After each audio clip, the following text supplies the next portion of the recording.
sintoma Shaltini Kakamani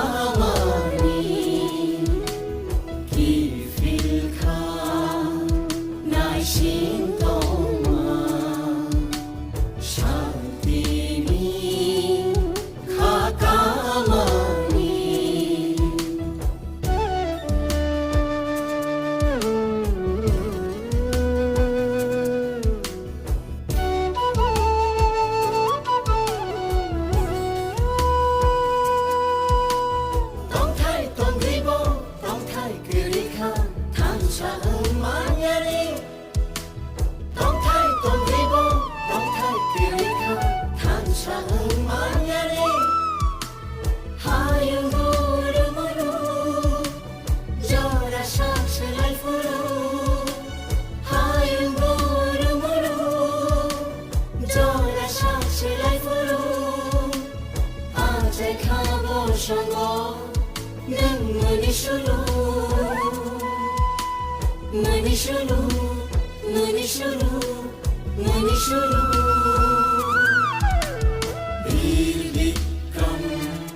very good work by the Manu police.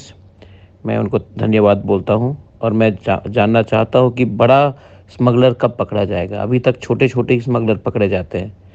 थोड़े महीने पहले एक बड़ा लीडर, पॉलिटिकल लीडर पकड़ा गया था ड्रग्स के साथ। आज भी उसको ना नाम आया है ना अरेस्ट हुआ है। हम लोग सब जानते हैं किसके बारे में बात कर रहे हैं। तो मैं पूछना चाहता हूं कि कब बड़े स्मगलर्स को पकड़ा जाएगा, क्योंकि छोटे छोटे को पकड़ के कुछ नहीं होगा। जब तक बड़े को आप नहीं सबक सिखाओगे ये स्मगलिंग चलते रहेगा। नेवरदलेस मैं मनु पुलिस को थैंक यू बोलना चाहता हूँ। Keep up the good work and YTF इन लोगों को आप अपने तरफ से कोऑपरेट कीजिए और अगर कहीं भी ऐसा चीज़ दिखाई पड़ा तो आप पुलिस को रिपोर्ट कीजिए। हम बाय।